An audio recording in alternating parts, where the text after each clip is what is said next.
मित्रों, आखिर अब कलयुग में श्राप क्यों नहीं लगता है? तो जैसे कि दोस्तों, प्राचीन समय की बात है।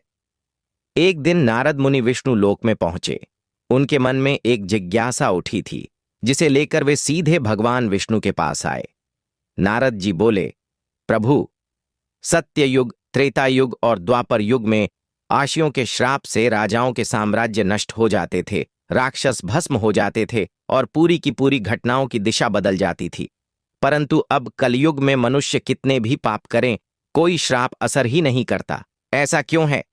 भगवान विष्णु मुस्कुराए और बोले, नारद, इस रहस्य को समझने के लिए तुम्हें स्वयं अनुभव करना होगा। तुम पृथ्वी पर जाओ और देखो कि श्राप अब क्यों निष्प्रभावी हो गया है। नारद जी पृथ्वी पर आए। उन्होंने देखा कि एक गांव में एक भ्रष्ट नेता लोगों को धोखा देकर मंदिर की जमीन हड़प रहा था।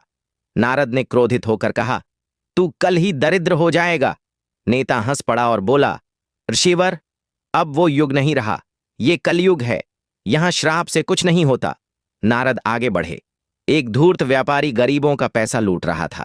नारद ने उसे भी श्राप दिया, तेरी संपत्ति नष्ट हो जाएगी।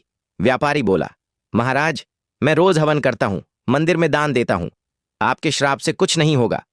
नारद व्यथित हो भगवान विष्णु के पास लौटे। बोले, प्रभु, आपने सत्य कहा, अब तो पापियों को श्राप भी नहीं लगता। भगवान विष्णु गंभीर होकर बोले, नारद, कलयुग की विशेषता ही यही है। यहां मनुष्य का मन इतना मलिन हो गया है कि श्राप की शक्ति उसके भीतर घुस नहीं पाती। जब आत्मा सत्य से दूर होती है तो उस पर न श्राप असर करता है और न वरदान। अब केवल कर्म फल का नियम काम करता है। जो जैसा करेगा वैसा ही पाएगा, चाहे देर से ही क्यों न हो। कलयुग में श्राप नहीं, बल्कि प्रायश्चित और भक्ति ही साधन है। अब व्यक्ति को स्वयं ही अपने कर्मों का फल भुगतना होता है। न आर्षि श्राप दे सकते हैं, न भगवान किसी का भाग्य बदलते हैं जब तक वह खुद बदलने को तैयार न हो। नारद जी ने सिर झुकाया और समझ गए कि कलयुग में बाहरी दंड नहीं, बल्कि आत्मिक परिवर्तन ही सबसे बड़ा समाधान है।